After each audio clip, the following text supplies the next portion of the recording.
Defino la comedia como el libro más extraordinario de la cultura literaria europea.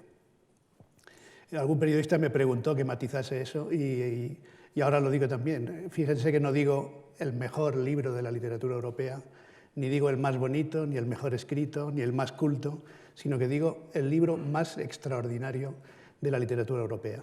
Porque la comedia de Dante es el resultado de una serie de circunstancias, algunas de ellas prodigiosas, incluso milagrosas en algún sentido, que han hecho que se haya convertido en un libro que representa mejor que ningún otro, porque los clásicos grecolatinos están ya muy lejos y los modernos están demasiado cerca, y se ha convertido en una especie de símbolo de lo que es un gran clásico de la literatura universal.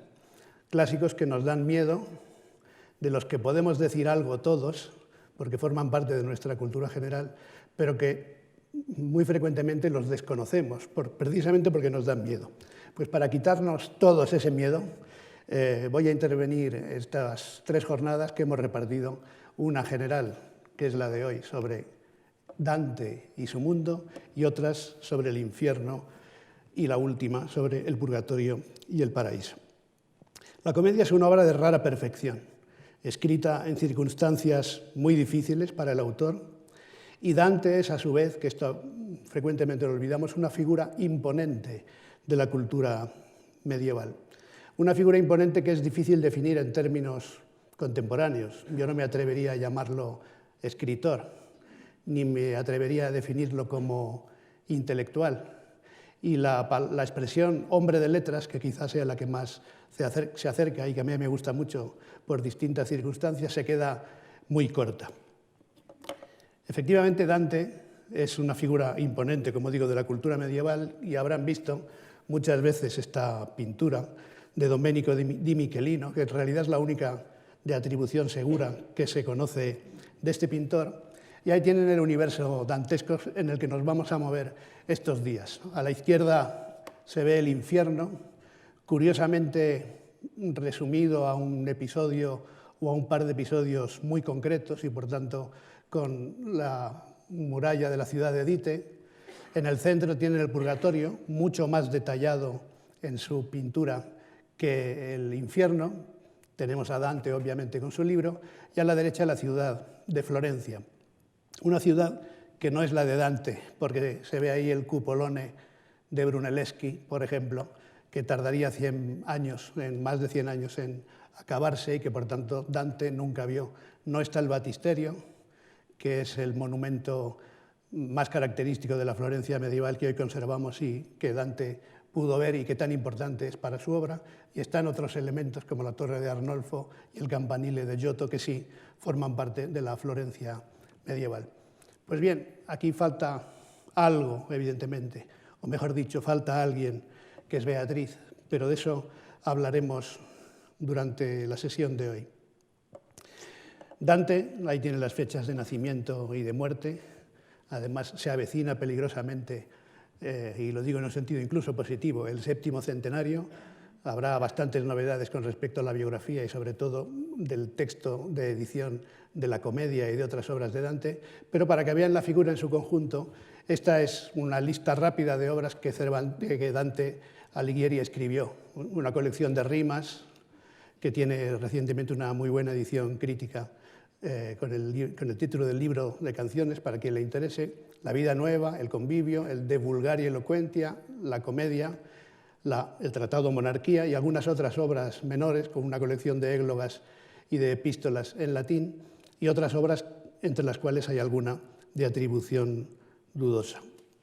Pero lo que me interesa hoy es que entremos en este mundo de Dante, en el que puede ser difícil penetrar, y he querido resumir, digamos, los problemas generales de su obra y de su figura en estos aspectos que tienen aquí. Hay unos aspectos de carácter político o de carácter sociológico y otros más bien de carácter literario. Evidentemente todos hemos oído hablar de güelfos y gibelinos. El conflicto entre unos y otros venía de siglos atrás, es uno de los grandes problemas de la política medieval y básicamente es la lucha de poder entre el Sacro Imperio Romano Germánico del que eran partidarios los gibelinos, y el poder papal, del que eran partidarios los güelfos. Este conflicto, que se dio en otros muchos lugares, en la ciudad de Dante, es decir, en Florencia, llegó a un extremo de dificultad y de complicación que son difíciles de resumir en unos pocos minutos, pero de todas maneras lo voy a intentar. Las ciudades de la Toscana, o de buena parte de Italia, entonces eran ciudades más o menos independientes. Era la Italia de los comuni, los gobiernos de los ayuntamientos son los que decidían la política de cada ciudad, y la Toscana en particular estaba dividida en distintos feudos de uno u otro bando. Siena, por ejemplo, fue generalmente un feudo gibelino, Florencia generalmente un feudo güelfo. Como ya he dicho, los gibelinos eran partidarios del poder imperial, los güelfos eran partidarios del papado. La figura de Dante todo eso lo pone en cierto modo en discusión, porque es un güelfo manontropo, podríamos decir, porque se acerca en algunas de sus ideas y en algunos momentos de su vida más a los gibelinos que a los güelfos. Florencia, en la época aproximada en la que nació Dante, empezaba a ser una ciudad floreciente, pero todavía no era, evidentemente, la ciudad de los Médici. Pero para que vean ese progreso que empezó a notarse en la edad precisamente de Dante a lo largo de la segunda mitad del siglo XIII, podemos señalar como un efecto significativo la acuñación del florín, que es de 1252. Se acuñó por primera vez el florino, que luego se acabó convirtiendo en la moneda principal, la moneda de cambio de media Europa. Y la economía de Florencia fue creciendo, pasando por encima de algunas tensiones, porque detrás de este conflicto político entre güelfos y gibelinos, que era también ideológico, había también conflictos de carácter social. La aristocracia en estas ciudades comunales, en estos comuni, que eran ciudades más o menos independientes, ciudades-estado, se ha llamado con frecuencia, estaban cada vez gobernadas por poderes emergentes, que eran poderes económicos, frente a los tradicionales poderes aristocráticos. Eso creó una situación explosiva en tiempos de Dante, y hubo un periodo gibelino relativamente corto, ya veremos que todo esto tiene su función después en la comedia, entre la batalla de Montaperti, 1260, 5 años antes de que naciese Dante, y la batalla de Benevento en 1266. Dante ya había nacido, tenía un añito. Ese fue un periodo de dominio gibelino, pero después de la batalla de Benevento los güelfos volvieron a controlar la ciudad. Pero esto no resolvió nada. Dante, ya lo diré también en varias ocasiones, era un güelfo. No resolvió nada porque los güelfos se dividieron, se volvieron a dividir. Son tiempos que se parecen a los nuestros en alguna medida. Hay cosas que no cambian nunca. Son bandos, banderías, discusiones que a veces nacen de contrastes ideológicos, pero que muy frecuentes se contaminan con intereses económicos y también con rencillas familiares, porque en algunas ocasiones el enfrentamiento entre güelfos blancos y güelfos negros se parece mucho al enfrentamiento entre capuletos y montescos. En cualquier caso, los güelfos acabaron dividiéndose en dos facciones, que se llaman los güelfos blancos y los güelfos negros. Dante, después de dar muchas vueltas y muchos intentos de mediación, acabó aliado con los güelfos blancos. Y los güelfos negros eran los más acérrimos partidarios del papado.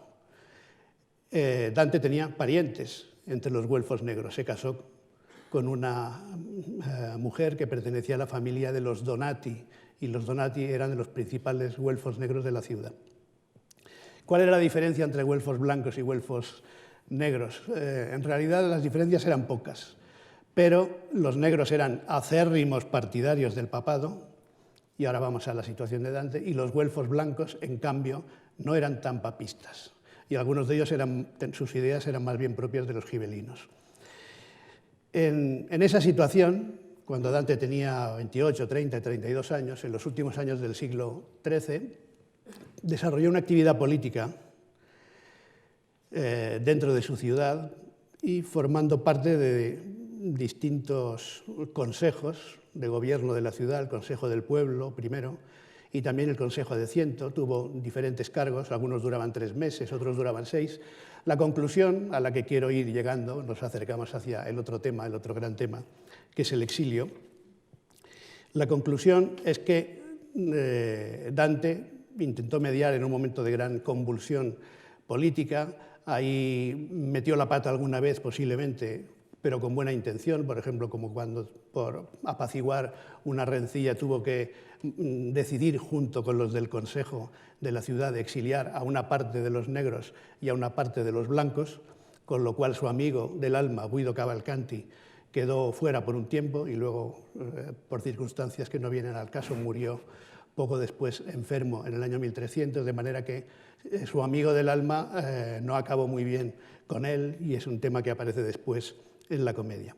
Ese periodo de actividad política fue nefasto personalmente para Dante, entre otras razones porque, como se deduce de algunos cantos de la comedia y particularmente del infierno que veremos el próximo martes, aun siendo güelfo, el papado no le gustaba mucho a Dante.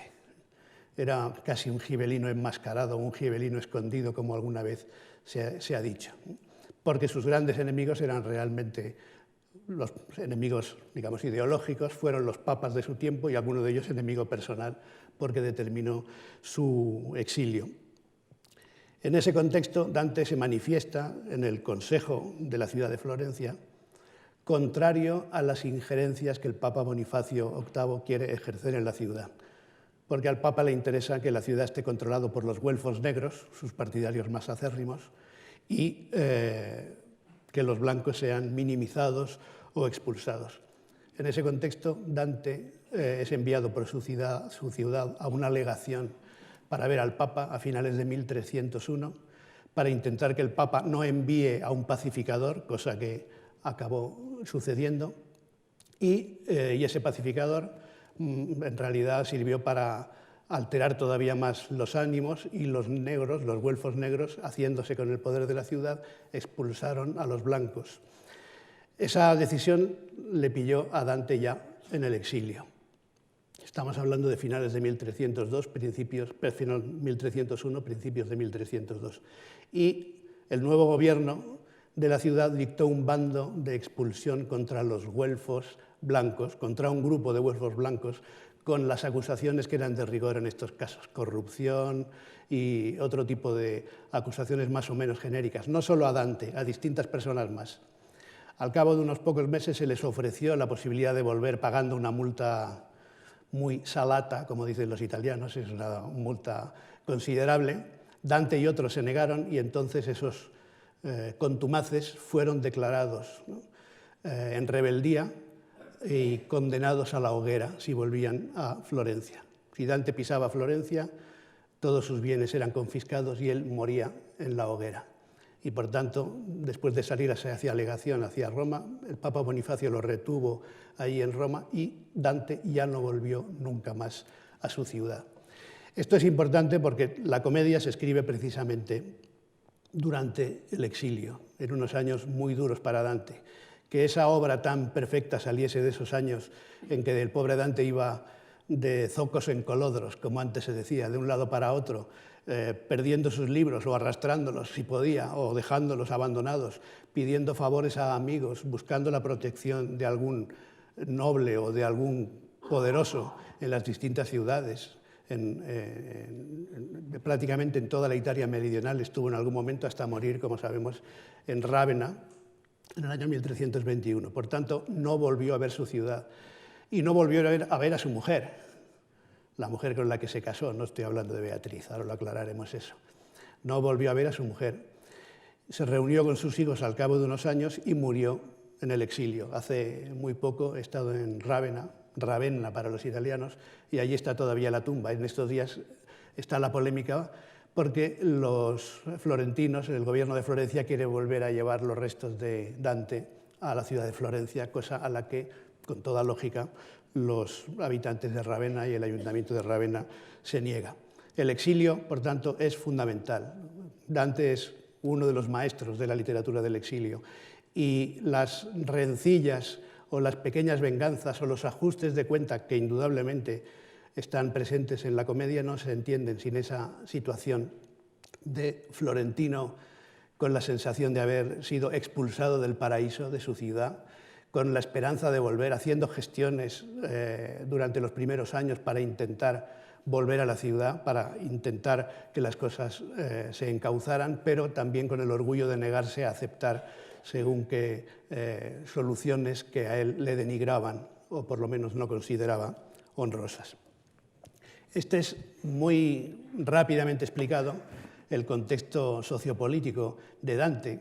En muchos escritores este contexto es indiferente y particularmente los poetas escriben al margen de estas circunstancias, pero la comedia, uno de los mayores poemas que se ha escrito nunca, evidentemente está en una relación muy directa con la situación de exiliado de Dante.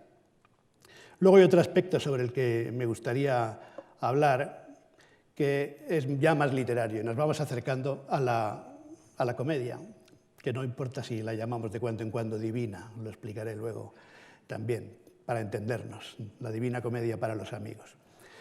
Una cuestión literaria que es fundamental y que nos ayuda a comprender también la evolución de este poeta, que en sus primeros años es un poeta estilnovista, ahora lo explicaré, hasta la composición de una obra que ya supera con creces todas las posibilidades, en realidad, de la lengua y de la literatura de su tiempo. Habrán oído hablar, sin duda, alguna vez del dolce stil nuovo, o novo, dicho a la antigua. La literatura italiana, la poesía en particular, es un caso excepcional en esto, en lo que se refiere a la literatura europea. Pensemos, por ejemplo, que para tener poemas cultos, poesía culta en castellano hay que esperar al siglo XIV, casi al XV, porque antes se escribía en gallego-portugués. Es sintomático el hecho de que el padre de la prosa castellana, como a veces se le llama, Alfonso X el Sabio, nada más y nada menos que rey de Castilla, cuando escribía poesía, la escribía en gallego-portugués, que era la lengua de la poesía en su zona. En otras zonas, en Cataluña, en el sur de Francia, pero no solo, en algunas partes de Italia también, la lengua de la poesía fue durante mucho tiempo el provenzal, la lengua de los trovadores. Y por tanto, para encontrar a un primer poeta en catalán hay que esperar a mediados del siglo XV, casi a mediados del siglo XV, que es Ausiàs Marc, de quien tuve la oportunidad y la suerte de hablar aquí también hace un tiempo. En el caso de Italia, desde muy pronto, desde lo que llaman ellos el Duecento, es decir, el siglo XIII, ya en la primera mitad, se escribió poesía en italiano, con un matiz. Decir italiano es un abuso, no se puede decir italiano porque el italiano ni siquiera existía como lengua, pero digamos en formas dialectales de lo que después hemos conocido como italiano. Y ya muy pronto hubo un círculo de poetas alrededor de la corte de otro rey sabio, el rey Federico II de Sicilia, y es la llamada escuela siciliana. Poetas que son todavía poetas cortesanos en el sentido más medieval y tradicional de la palabra. Y poco después, casi simultáneamente o muy poco después, hubo otra escuela que algunos críticos unifican, que es la llamada escuela toscana. Esto lo entenderemos ahora con unos versos de Dante. En cualquier caso, la generación siguiente, la de Dante y de algunos amigos, como Guido Cavalcanti o Guido Guinizelli y desde luego muchos más, porque la nómina de poetas estilnovistas es muy extensa, empezaron a escribir de otra manera. De una manera que el propio Dante en la comedia lo explica. En el Purgatorio, en fin, el último día no tendremos tiempo de ver tantas cosas, pero hay una cita del Purgatorio muy interesante. En el Purgatorio, en el canto 24, Dante se encuentra con un poeta de la generación anterior, un poeta toscano, de esa escuela toscana a la que acaba de aludir. Se llama Bonagiunta Orbiciani, era de Lucca. Y Dante, que es muy cuco, como ya iremos viendo, hace que Bonagiunta, el personaje, lo reconozca. Están en el Purgatorio y Bonagiunta reconoce a Dante y le dice: hombre, tú eres ese que ha escrito el poema Donne qu'avete intelletto d'amore, mujeres que entendéis lo que es amor, damas que entendéis lo que es amor. Es una de las canciones más famosas de Dante, se considera una de las canciones programáticas del dolce stil nuovo. Y dice: sí, ese soy yo. Y entonces se autodefine como poeta y define a su grupo con estas palabras.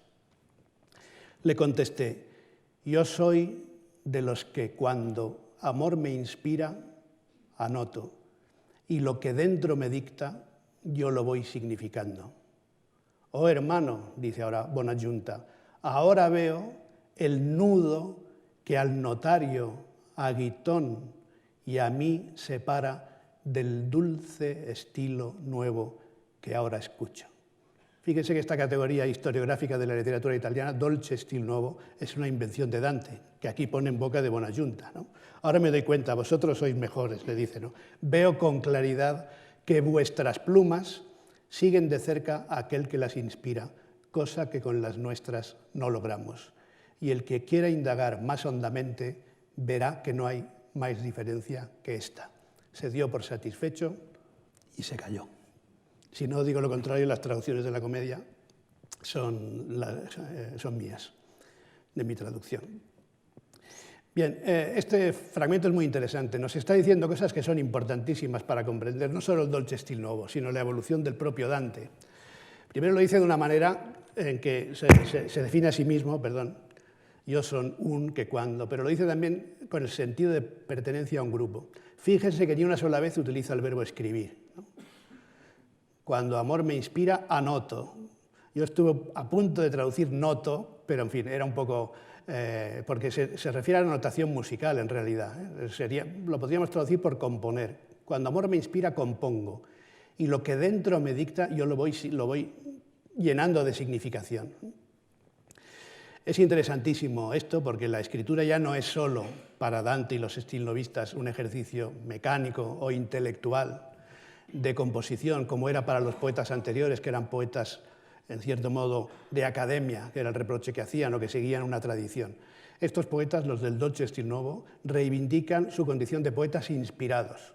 Además, el tema central, obviamente, eso no había cambiado desde la época de los trovadores, era el amor, pero escribían bajo inspiración, cuando había inspiración. Cuando amor me inspira, compongo. Y lo que me dicta dentro, yo lo voy convirtiendo en palabras, yo lo voy significando. Evidentemente aquí hay varias cosas importantes. Una, ya lo he dicho, el concepto fundamental de inspiración, que lleva anejado de alguna manera el concepto de autenticidad del sentimiento, de autenticidad de la expresión literaria. Luego, Bonaggiunta menciona, fíjense que esto sirve de resumen histórico también, a un poeta de la escuela siciliana, del notario, Giacomo da Lentini, posible inventor del soneto, se le suele considerar inventor del soneto, y a Guitón, que es Guitone d'Arezzo, por tanto un poeta toscano. Ahí está la escuela sículo-toscana, los sicilianos y los toscanos, en el mismo paquete con Bonaggiunta, y Bonaggiunta dice, no, vosotros sois diferentes, vosotros sois mejores, y ahora veo que nosotros estamos limitados por un nudo que nos separa de ese dulce estilo nuevo que ahora escucho. Bien, en ese dulce estilo nuevo, Dante escribió bastantes poesías que están recogidas en el libro de canciones o en las rimas, si lo queremos decir más genéricamente, de la que tiene, por cierto, una espléndida edición anotada, dirigida por Juan Valera Portas de Orduña y traducida por Rafael E. Pinto, y en colaboración con otros investigadores. Y además de esas rimas, el gran resultado de este Dante stilnovista que se va acercando hacia la comedia es, desde luego, La Vita Nuova. La Vida Nueva, un librillo, como él mismo dice modestamente en su inicio, que nos ayuda a entender, a seguir entendiendo quién era Dante, cómo escribía y también quién fue Beatriz y cómo la comprendía, que es el otro elemento de la literatura de Dante del que les quería hablar.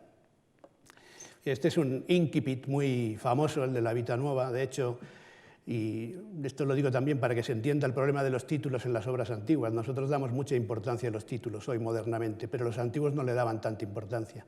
A veces las obras se definían o por el nombre del protagonista, Eneida, o por razones geográficas, o simplemente como una derivación de la palabra liber, ¿no? Ha añadido el género de lo que pudieran ser las sátiras, las odas, o los poemas de una manera más genérica, de modo que el título es algo bastante moderno que no debemos confundir con los títulos antiguos. En el caso de La Vita Nuova está casi explícitamente mostrado uno de los modos de titular los libros, que era por el incipit, ¿no? Por su inicio. Y Dante establece una equivalencia muy bonita entre el libro como objeto material y la memoria como generación o como génesis o como materia, en cierto modo, de ese libro. En aquella parte del libro de mi memoria, antes de la cual poca cosa podía leerse, se encuentra un rótulo que dice Incipit Vita Nova. Rótulo bajo el que encuentro escritas las palabras que es mi propósito manifestar en este librillo y, si no todas, por lo menos su significado. La Vita Nuova, en algún sentido, es como una especie de ensayo general, esto lo matizaré estos días, de la comedia, pero también es muy útil para entender otros libros de la cultura europea, particularmente el Canzoniere de Petrarca, que en su estructura narrativa se parece mucho. La Vida Nueva es una autobiografía sentimental que narra su amor por Beatriz. Los avatares de esa relación, que es una relación muy peculiar, que empieza con una primera visión cuando son niños, alrededor de los 9 años, tanto de él como de ella, él algo más de 9, ella algo menos de 9, que luego se interrumpe, que luego se recupera, que luego Dante disimula, siguiendo la tradición trovadoresca del secreto, fingiendo que ama a otras mujeres para no poner en evidencia a Beatriz. Beatriz se enfada con el uso de esas otras mujeres, la donna schermo, la mujer pantalla o parapeto, en fin, que aparece allí, y luego Beatriz muere, y hay una parte final de la obra con Beatriz muerta. ¿Por qué nos interesa a nosotros hoy? Porque aquí aparece evidentemente Beatriz como protagonista del libro. ¿Y quién fue Beatriz? Eso ya es un poco más difícil de explicarlo, pero lo explicaremos también con el segundo fragmento. Fíjese lo que dice aquí Dante. 9 veces después de mi nacimiento había ya dado la vuelta el cielo de la luz casi a un mismo punto en lo que respecta a su propio giro, cuando ante mis ojos apareció por vez primera la gloriosa dueña de mi mente, la señora de mis pensamientos, que diría otro personaje ilustre, o lo han dicho muchos, pero en fin, la señora de mis pensamientos, la gloriosa dueña de mi mente. Fíjense, dueña, donna, que es el término que se utiliza en Italia y que se seguirá utilizando mucho tiempo, pero que también tiene vinculación con el trovadoresco, mi dons, mi señor, en realidad, en masculino, en la tradición trovadoresca, es decir, mi señora, la gloriosa dueña de mi mente. Y es muy interesante lo que dice enseguida, que fue llamada Beatriz por muchos que no sabían que así se llamase. Bueno, esto es fundamental porque ¿quién fue Beatriz? Evidentemente Beatriz fue una mujer real que se casó con otro, Simone de Ibardi en concreto, y que murió, y sabemos incluso en qué fecha y en qué momento del día, porque lo dice Dante en la Vita Nuova, en el año 1290. Pero es también una construcción intelectual, y esto es muy importante para comprender no solo la literatura de Dante, sino cualquier literatura en realidad, pero particularmente la de los autores medievales y renacentistas, porque debemos evitar entenderlo en términos románticos de amor sentimental, cotidiano y real. A mí me gusta bromear con el hecho de los nombres, ¿no? Pero antes de hacer la broma sobre Beatriz y otras mujeres de estos enamorados tan sublimes, me gustaría, antes de desmitificar relativamente este aspecto o matizarlo para ponerlo en su lugar, que leyéramos un texto de la Vita Nuova, que es un espléndido soneto, que define muy bien cómo conciben los stilnovistas y Dante en particular a esa mujer, que en este caso no tiene por qué ser Beatriz, pero que Beatriz representa muy bien. Es un soneto muy famoso, tanto gentile, tanto honesta pare. Aquí tiene la traducción de Luis Martínez de Merlo, pero Damaso Alonso hizo una traducción histórica de este soneto también. Y, en fin, no me resisto a recordarlo en italiano, mientras ustedes ven la traducción, porque es muy interesante para comprender un concepto que habrán oído alguna vez, que es fundamental para estos poetas, el concepto de donna angelicata. Esta idea de la divinización de la mujer viene de muy antiguo, ya en los trovadores hay evidentemente rasgos de ese elemento, pero los stilnovistas llegaron a la sublimación y a la superación de ese concepto con la figura de la donna angelicata, una mujer de carácter angélico, una mujer angélica, habría que decir más bien, o dama angélica, que precisamente por su condición angélica puede ser la relación con la divinidad y en cierto modo justifica el amor por una mujer mortal que acaba siendo, después de su muerte, prácticamente una santa o una beata. Esa es un poco la trayectoria, el itinerario intelectual que Dante construye para Beatriz. Pero es muy interesante ver cómo eran estas mujeres, ¿no? Que se describen no tanto por sus cualidades físicas, sino por sus virtudes morales, intelectuales, en cierto modo también, y espirituales. Tanto gentile e tanto onesta pare la donna mia quando ella altrui saluta, qu'ogni lingua de ven tremando muta e gli occhi non l'ardiscon di guardare. Ella si va, sentendosi laudare, benignamente d'umiltà vestuta, e par che sia una cosa venuta da cielo in terra a miracol mostrare. Mostrasi sì piacente a chi la mira, che dà per gli occhi una dolcezza al cuore che entender non la può chi non la prova. E par che della sua labbia si muova uno spirito soave, pien d'amore, que va diciendo al ánima, sospira. Fijaos, esta es la impresión que estas mujeres, provocan a quienes pasean, ¿no? También es importante, no he insistido en ello, lo he dicho en términos más bien políticos, el cambio de una cultura aristocrática de las cortes o rústica de los campos a una cultura urbana de las ciudades, ¿no? Y no basta pensar en el cuadro prerrafaelita en el que se encuentran, ¿no? Está evidentemente ese encuentro muy idealizado por edad y por otras razones. Pero estas donne angelicate se caracterizan por su gentileza, que no es de nacimiento, sino por su virtud, por su honestidad y por cómo comunican esa especie de beatitud, fíjense en este verso, benignamente d'humiltà vestuta, el verso benignamente de humildad vestida, que son tres palabras para decir la misma cosa, pero en esta insistencia de la benignidad, de la humildad, de una especie de santidad, de valor espiritual añadido. Pues todo esto lo digo para comprender el personaje de Beatriz, que no solo es una mujer de carne y hueso, sino que fue para Dante una construcción intelectual. Fíjense qué casualidad que estas mujeres, ¿no? La de Beatriz, ¿cómo se llama? Perdón, la de Dante, ¿cómo se llama? Se llama Beatriz. Y todos los que la veían, dice Dante, la llamarían así, aunque no supiesen cómo se llamaba. La hubieran llamado Beatriz, porque daba esa apariencia. ¿Cómo se llama la de Petrarca? Laura. Amar a estas mujeres es mucho más difícil si se llama Antonia o Francesca o Manuela, ¿no? Por tanto, fíjense que son nombres significativos, que tienen una cantidad de sentidos que son fundamentales para la propia interpretación. Esta Bice Portinari que está detrás del personaje dantesco de Beatriz es evidentemente la belleza, la beldad, pero es evidentemente también la beatitud. Y para Petrarca, Laura es muchas cosas más todavía. Laura es el aire, Laura es el aura, es decir, el espíritu. Laura es el laurel, símbolo de la poesía. Laura es el oro.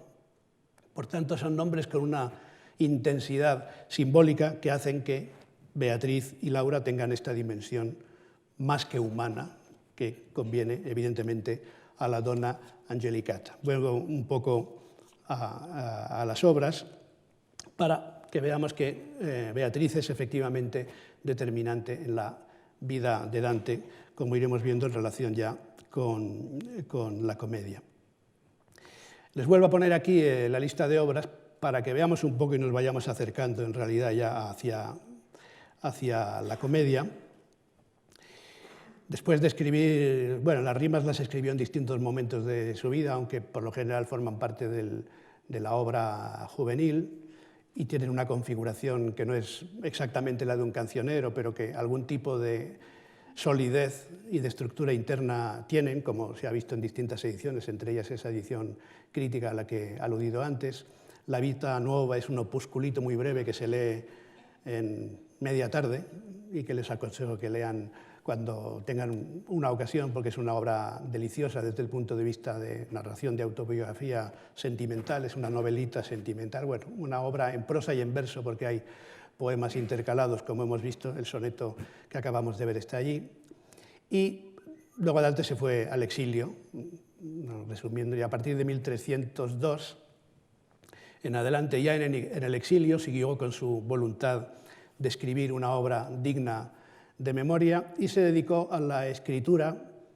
Se podrían haber puesto el orden al revés, pero no importa. A la escritura de dos obras que alternó durante un tiempo, que son muy interesantes por distintas razones. Una es el Convivio, que es una obra en italiano, inacabada, de distintos tratados y, en fin, que dejó bastante al principio, en realidad, en la que Dante, con una intención exegética y filosófica sobre todo, habla de distintas canciones que había escrito anteriormente y son, por tanto, es un libro de autoexégesis. Muy interesante este fenómeno de la autoexégesis en Dante y en algunos otros autores, porque es un comentario de sus propias canciones. Desde luego son documentos de gran valor para comprender la intención y el sentido de los poemas de Dante.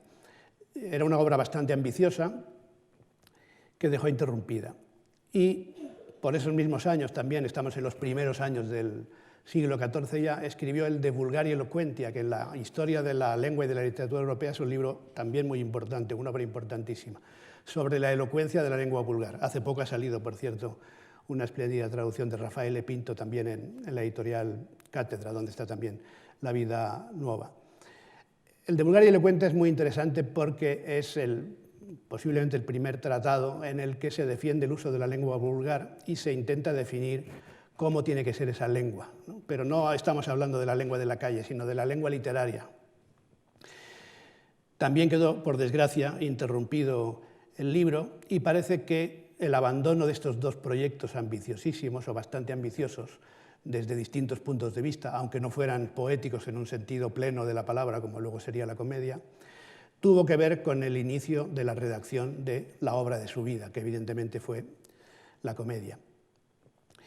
Por tanto, la interrupción de la redacción de estas obras puede tener algo que ver con la comedia. Y de hecho, en la parte final del Convivio, en la parte en que la dejó interrumpida, habla de algunas cuestiones relacionadas con el imperio y con la corrupción del papado que nos muestran que ya estaba, digamos, se estaba poniendo en situación para escribir la obra que quería escribir, que fue la comedia. Y uno de los prodigios a los que he aludido al principio de la comedia, bueno, alternando con los tiempos del Paraíso, que estuvo un poco más tranquilo hacia el final de la redacción de la comedia, que fue también el final de su vida. En los últimos años estuvo tranquilo mientras escribía El Paraíso, fue confeccionando una obra muy ambiciosa también de carácter político, que es esta Monarquía, donde habla de la configuración del imperio, que es una de las cuestiones que le preocupaban. De las obras menores, algunas de ellas muy interesantes, no tenemos tiempo de hablar ahora, pero sí me interesa, volviendo, digamos, a Dante en su conjunto, que vayamos entrando en ese libro, ¿no? Aquí sostiene su libro, La Comedia, pero uno de los prodigios, decía, de la comedia es el hecho de que es la obra de una vida. No en el sentido de que sea la única obra que Dante escribió, como hemos visto, escribió muchísimas cosas más, pero sí es la obra de su vida en el sentido de que tuvo un proyecto muy claro de confeccionar una obra que lo trascendiese, que viviese más que él, que en definitiva es, supongo yo, el sueño de los que escriben o de quienes escribimos, ¿no? Que lo que escribimos viva más que nosotros, porque nosotros ya sabemos que no vamos a vivir mucho. Dante además vivió relativamente poco, no tan poco para nuestros tiempos, pero vivió 56 años. Y además otro de los prodigios es que le dio tiempo de escribir el último verso de la comedia y poco después se murió. De manera que podría haber perfectamente podría no haber terminado la comedia y nos hubiéramos quedado sin la perfección de su obra. Pues bien, vamos a esta obra tan particular, que en realidad Dante estuvo imaginando escribir desde muy pronto. La escritura efectiva fue entre 1306 y 1321, 15 años, son los 15 años del exilio, Hay algunos autores que dicen que una parte podría haber sido escrita antes, incluso en Florencia, pero no parece muy verosímil. Y estas son las cuestiones generales sobre la comedia que en los minutos de que dispongo me gustaría comentarles para que entremos el próximo martes en el infierno, ya más calentitos también, más a tono con el clima y con el ambiente, ¿no? Evidentemente los problemas que plantea un libro de estas características son muchos, pero yo voy a señalar 2 o 3 cosas que pueden ser curiosas y que aquí he resumido con estas frases un poco misteriosas. Una comedia divina, una semana en el más allá, que es lo que cuenta propiamente la narración, estas 3 partes, infierno, purgatorio y paraíso, 3 partes, 3 guías, 3 fieras, y una nueva estrofa y una nueva lengua. Pero volvemos a la vida nueva de Dante. En el último párrafo de la vida nueva, les recuerdo que es una obra relativamente de juventud, 1294, no había cumplido los 30 años, pero en el último párrafo, que no está entero aquí, dice esto: después de este soneto se me apareció una maravillosa visión en la que vi cosas que me hicieron proponerme no decir más acerca de esta bendita, en principio Beatriz, hasta que pudiese tratar más dignamente de ella.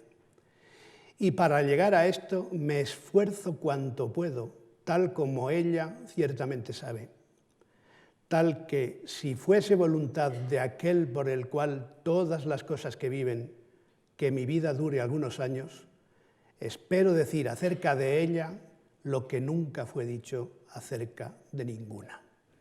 Fíjense que en ningún momento dice Beatriz, no alude explícitamente a Beatriz, pero esa es la interpretación más general. Algunos piensan que se refiere a la filosofía. De hecho, Dante se dedicó al estudio de la filosofía en Florencia, frecuentando distintas órdenes monacales en los años siguientes, y fue un tema importante durante toda su vida, pero evidentemente se refiere a Beatriz si consideramos a Beatriz como algo más que una mujer, ¿no? Como esa construcción intelectual de la que yo hablaba, y evidentemente Dante aquí ya muestra un propósito, con independencia de que pensase ya en 3 partes, en la estrofa, en la lengua y todo eso, pero evidentemente ya tiene un proyecto de escribir una gran obra en la que pueda decir, si Dios le da la vida para conseguirlo, escribir una gran obra como Beatriz, con lo que significa Beatriz, se merece. Y por tanto esta es la primera huella del propósito de escritura de la comedia, aunque no se puso a ello hasta muchos años después, en principio a partir de 1306 y toda ella en el exilio. Pero evidentemente la comedia fue el resultado de 15 años de trabajo y de esfuerzo. Y decía, una comedia divina. Yo no tengo ningún inconveniente en que llamemos a la comedia de Dante Divina Comedia, porque así se la ha llamado, pero claro, cuando uno la traduce y publica una edición, tiene que ser riguroso filológicamente, ¿no? La única palabra que Dante usó como título, con todas las prevenciones que antes he dicho sobre el concepto título, que no es como lo concebimos nosotros, ¿no? Pero la única palabra que Dante usó equivalente a un título de su obra, y así la definió en un par de momentos del infierno, la mía comedia, y por la escansión hay que pronunciar comedia, que era palabra para entonces culta, pronunciado a la griega. Ese es el único título que Dante reconocería como definidor de su obra. Luego en el Paraíso aludió, pero no es propiamente un título, sino una forma de aludir más vaga al libro como poema sacro, pero parece que se refiere más bien al Paraíso. Por tanto, el título auténtico, es decir, el título de autor de la comedia, es Comedia. ¿Cómo nace la Divina? Fíjate, aquí les he puesto algún manuscrito, y lo pueden ver por ahí en el título, Comedia, ¿no? Este es uno de los manuscritos más antiguos, más interesantes. El copista es un copista que copió varios manuscritos. Fíjense, que el copista de este manuscrito, que es un poco más tardío, es en torno a 1360, el copista de este manuscrito fue nada más y nada menos que Giovanni Boccaccio. Y ahí tienen, ¿no? Comincio la prima parte della cantica, ovvero comedia, chiamata Inferno. Por tanto, de la obra comedia, la primera parte llamada Inferno. Es interesante que sea Boccaccio el copista, porque la definición de la comedia como divina fue una invención suya, en realidad. Fue Boccaccio quien, elogiando la obra de Dante y remedando en parte las formas de elogio que tenían algunos autores clásicos, Estacio, Virgilio, pero particularmente cosas que se habían dicho de Virgilio, definió la comedia de Dante como una obra divina. Pero era una forma de definirla. Como vemos, el mismo Boccaccio, al copiar la obra, no incorporó la palabra al título, sino que conserva el título más auténtico. ¿Por qué la hemos llamado tanto tiempo y la seguimos llamando Divina Comedia? Porque, bueno, aquí tienen otro manuscrito, este ya con comentarios, donde quizás se vea un poco mejor. Bueno, ustedes lo ven mejor que yo porque lo ven más grande, pero también está aquí con glosas y comentarios, un manuscrito antiguo. ¿Por qué la llamamos Divina Comedia? Pues a causa de esta edición, la edición de 1555, Venecia, que estuvo al cuidado de Ludovico Dolce, un poeta y humanista del siglo XVI, y aquí se incorporó, como ven, con una orla tipográfica que en cierto modo era como una especie de distinción ya tipográfica, no propiamente como parte del título, sino como un añadido editorial incluso, como añagaza de venta posiblemente, ¿no? La Divina Comedia di Dante. Y esta es la primera edición, la fórmula hizo fortuna y todos la hemos llamado generalmente Divina Comedia, aunque fuese solamente comedia. Pero lo misterioso no es el adjetivo, el epíteto divina, lo misterioso es el título comedia. ¿Por qué una obra que habla de las penas del infierno se llama comedia, se titula comedia, ¿no? Y esta es una paradoja que debemos afrontar, pero el propio Dante la explica, da varias razones, y además hay otras que él no da explícitamente, pero que son perfectamente comprensibles. Una es de carácter argumental. La comedia empieza mal, en el infierno, y termina bien, en el paraíso. Por tanto, argumentalmente es lo contrario de la tragedia. Empieza mal y termina bien, es una comedia. Hay una razón estilística, que es el uso de un lenguaje, de un registro estilístico bajo. Esto lo iremos matizando estos días, pero lo que llamaban los medievales el sermo humilis, el estilo humilde, en la clasificación de los estilos. Luego hay una lingüística, no exactamente estilística, sino lingüística, de la que habla el propio Dante, y es que se usa la lengua vulgar. La lengua dice que hasta con la que hablan las mujercillas, dice, la lengua vulgar, la lengua de la calle. Hay una razón retórica, porque, o si se quiere genérica, porque la comedia se acerca a algunas formas de vituperatio, como decían los clásicos, de crítica, es decir, que se acerca a la sátira, al lenguaje de la sátira, y por tanto su estilo, su lengua, tiene que ser el característico de esa condición vituperativa que tiene la obra, como veremos, por ejemplo, el próximo día en el canto de los papas, ¿no? De los papas simoníacos. Y hay todavía una, creo que quinta razón ya, que es el tópico de modestia. En la misma obra se define la Eneida de Virgilio como alta tragedia. Por tanto, frente a la alta tragedia de Virgilio, lo que presenta Dante, este autor en lengua vulgar además, que usa la lengua que hablan las mujeres, lo que escribe es una comedia. No puede ser una tragedia como la alta tragedia de Virgilio, aunque la Eneida sea, evidentemente, uno de los modelos básicos. ¿Qué cuenta la comedia? Lo resumo muy rápidamente porque tendremos ocasión de ver el argumento en los próximos días. También en mi prólogo digo un poco provocativamente, pero en fin, si todas las provocaciones fuesen así, yo creo que son cosas bastante elementales, ¿no? Hoy se habla mucho de autoficción, que parece el género de invención universal, ya, y que prácticamente todas las obras que se publican dentro de lo que llamamos novela o narrativa son de una manera u otra autoficción o se pueden definir como tal. Dante, entre otras muchas cosas, no digo el inventor, porque hubo muchos poetas que hicieron lo mismo antes y después, pero Dante es quizá el gran maestro de la autoficción. Y la Divina Comedia es una novela, si lo decimos en términos modernos, es evidentemente un poema en términos formales, pero contiene una narración, que es una narración novelesca. ¿Y qué cuenta la narración de la comedia? ¿Cómo se puede resumir el relato de la comedia? La comedia cuenta un viaje del propio Dante por los tres reinos de ultramundo, con una concepción básicamente, evidentemente, de teología católica, infierno, purgatorio y paraíso, aunque eso lo matizaremos y lo explicaremos mejor en los próximos días, y es un viaje que dura una semana. Y se produce en el año 1300, a mitad del camino de la vida. Dante, en varias obras, entre ellas la Comedia, pero en algún sitio más, ya había dicho que la mitad ideal, siguiendo algunas fuentes clásicas de la vida, son 70 años. Por tanto, a él los 35 años, la mitad del camino de la vida, le pillan en el año 1300. Cuando va a cumplir 35 años, Dante sitúa el inicio de este viaje por el infierno, el purgatorio y el paraíso. ¿Por qué? Por muchas razones, entre otras cosas porque es un itinerario que se puede acercar a la Pasión de Cristo, a la Semana Santa del año 1300. ¿Pero por qué en 1300?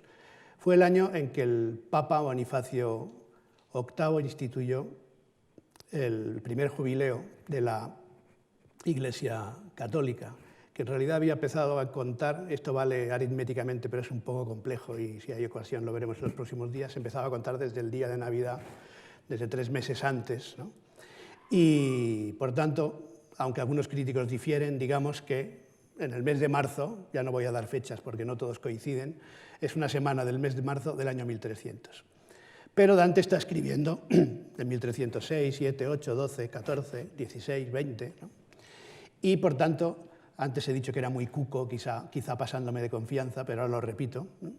Porque utiliza muy a su conveniencia, digamos, ese abismo entre una semana de la acción, en la que hay unos personajes que ya han muerto y que ya están en el infierno, y otros a los que se les espera, y a los que Dante ya pone allí preventivamente o porque quiere que estén allí o porque sabe que van a llegar pronto. La administración de ese tiempo es una de las grandes virtudes del talento literario de Dante. Y hay una última cuestión, que en 3 minutos, que son los que lógicamente, aritméticamente necesito, porque por la ley del 3, que es la estructura de la comedia, que es otra maravilla. Yo digo en el prólogo, y lo sigo pensando, que no hay solo una cuestión aquí, digamos, de simbología numérica, que evidentemente es importante, el 3, el 9, también hay otras, el 7 particularmente, pero el 3 y el 9 son fundamentales. No es solo eso, yo creo que hay también, pensemos, un autor escribiendo muchas veces de memoria o con dificultades para encontrar recado de escribir, ¿no? Está también la necesidad de escribir de un modo en que la estructura se pueda ir llenando de una manera lógica y, por tanto, controlar el tiempo y el espacio de la redacción. Evidentemente, la base teológica de todo esto es la idea de la Trinidad, y por eso son 3 partes, infierno, purgatorio y paraíso, pero además son 100 cantos, que en realidad son 1 más 99, es decir, 1 más 33, más 33, más 33. Parece la consulta de un foniatra, ¿no? 1 más 33, más 33, más 33, que dan ese total de 100 como número de perfección, pero que tienen la base aritmética del 3. Y hay muchos elementos ternarios ahí que veremos con un poco más de detalle el próximo día. Aquí lo he resumido diciendo 3 partes, 3 guías, 3 fieras, pero hay muchas cosas más, 3 escalones antes del purgatorio, en fin, hay 3 clasificaciones de algunos pecados, lo veremos el próximo día, particularmente en el infierno, porque es bastante sofisticado. Pero lo que me interesa para estos últimos minutos es quizá esa nueva estrofa y una nueva lengua. Aquí están otros méritos que Dante controló en la medida de sus posibilidades, porque evidentemente la posteridad le echó una mano en alguna de ellas. Lo he resumido de esta manera: una nueva lengua y una nueva estrofa. Dante decidió inventarse una forma métrica para su poema y se inventó el terceto encadenado. El terceto existía como estrofa relativamente, porque los sonetos en su época no eran, técnicamente no eran 2 cuartetos y 2 tercetos. Los sonetos más primitivos en realidad son una octava y un sexteto, una parte de 8 y una parte de 6. Pero la estructura del terceto ya estaba, en cierto modo, en el soneto. Pero Dante le da una independencia total, no depende de otras, y naturalmente escoge una estrofa de 3 versos, también por esa ley que veremos el próximo día mejor explicada, y la estructura de cada canto remeda, en cierto modo, la estructura general. 3 más 3 más 3 más 3, es una estructura potencialmente infinita porque rima el primer y el tercer verso y el verso central anticipa la rima de la estrofa siguiente. De manera que si se van encadenando potencialmente de manera infinita, pero luego se añade un cuarto verso o la última estrofa para que cierre, ¿no? Por tanto, el poema es 1 más 33, más 33, más 33, los cantos son 3 más 3, más 3, más 3, más 1. Este tipo de cosas Dante las controlaba de una manera que hoy nos puede parecer casi enfermiza, pero la comedia está llena de este tipo de claves que posiblemente algunas de ellas estén aún por descifrar. Y la última, en el minuto que me queda, la invención de una lengua. Esto es un aspecto interesantísimo. Ya hemos visto que Dante defendía el uso de la lengua vulgar, pero lo definía en el De Vulgaria Eloquentia en relación sobre todo con la poesía, ¿no?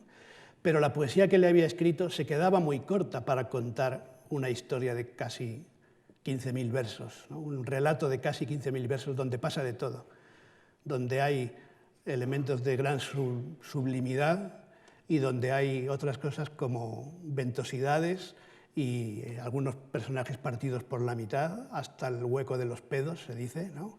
Y por tanto hay también mucha vulgaridad. La lengua italiana no había, y había dicho que italiano es aquí inadecuado, la lengua italiana no había llegado a ese punto. De manera que Dante decidió, y es una decisión histórica en buena medida, usar esa lengua de las mujeres para escribir un poema que pretendía competir con Homero, con Estacio y con Virgilio, y escribirlo en lengua vulgar. Hay alguna documentación indirecta de un propósito inicial de escribir un poema paradisíaco en latín, pero cuando se puso, despreció el provenzal, despreció el latín y escogió la lengua vulgar. Pero una lengua vulgar que era la de su ciudad, era el florentino, ni siquiera el toscano, era el florentino. De manera que para contar todo lo que tuvo que contar, todo lo que quiso contar, ensanchó de tal modo la lengua que inventó una lengua. La gran suerte que tuvo, pero se la ganó a pulso, fue que andando el tiempo los hombres del Renacimiento, con algunos matices porque Pietro Bembo prefería a Petrarca, pero en cualquier caso a partir del Renacimiento se decidió que la lengua modélica para la nueva literatura en lengua vulgar era la de esos clásicos toscanos, Dante, Petrarca y Boccaccio. Y precisamente por eso hoy vemos a Dante como el padre de la lengua italiana, aunque su invención se hizo en esas circunstancias que iremos viendo estos días. Una invención que a mí me gusta definir, aunque sea poco provocativamente, pero en fin, me atreví a ponerlo también un poco disimulado en el prólogo, me gusta definir con las palabras de un bolero muy famoso. ¿Qué es la comedia? La comedia de Dante es la historia de un amor como no hay otro igual, que nos hace comprender todo el bien y todo el mal. Les espero a ustedes el martes en el infierno.